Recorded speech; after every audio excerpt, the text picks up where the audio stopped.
Hi everyone, this is how a French horn works. It's part of the brass family. Unlike trumpets, trombones and tubas, you start by vibrating your lips through a mouthpiece like this. It's quite different to other brass instruments though. Firstly, unlike trumpets and trombones which point forward, French horns point backwards, meaning the sound is less direct.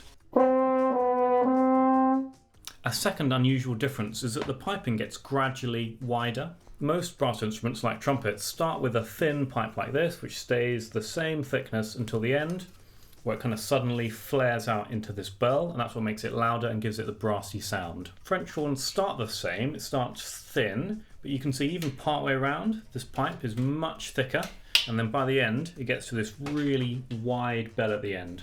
The effect of this gradual cone-shaped tubing is that the sound can be more mellow or soft. Even the mouthpiece is cone-shaped too, compared to a trumpet. See if you can hear the mellower tone of the horn compared to the trumpet.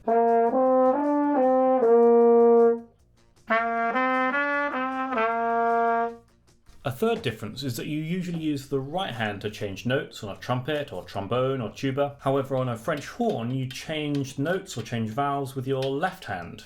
This is because in the past, French horns didn't have valves at all. You change notes by putting your right hand in different positions in the bell. For modern instruments, you keep your right hand pretty still and use your left hands on the valves like this. A fourth difference is that French horns use what are called rotary valves. Trumpets use piston valves, which go up and down like a piston, redirecting the air through longer pipes. The rotary valves on a horn do a similar thing, but you can see they're rotating as I press them. Other brass instruments can have rotary valves, but it's an essential feature of the modern French horn. Another really cool thing is that this is actually what's called a double horn. Now there's obviously only one mouthpiece and one bell at the end, but there's in fact two sets of piping in the middle. One of the journeys is like this. The air goes in the mouthpiece, around here, and through a longer pipe that goes around here,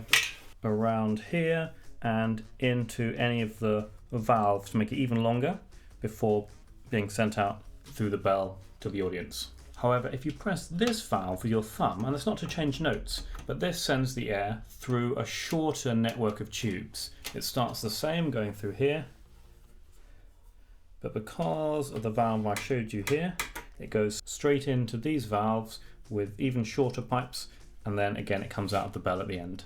So this basically makes the instrument shorter and helps players to play higher notes more easily.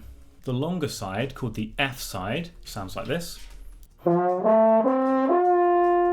the shorter side, called the B flat side, sounds like this. French horns have one of the largest ranges of all the brass instruments, which means they can play low like a tuba or high like a trumpet. They usually play pretty high though, which means, in my opinion, they're the most difficult brass instrument to play. When I conduct orchestras, the French horn players have to be the most accurate with their lip pressure and are probably most likely to make some mistakes. Lastly, most brass instruments use what's called vibrato. That's the Italian word for vibrating a note using your lips or fingers or something else. French horns tend not to do that. They easily can, but it's just a kind of tradition that they don't. I'll show you the difference without vibrato and then with vibrato.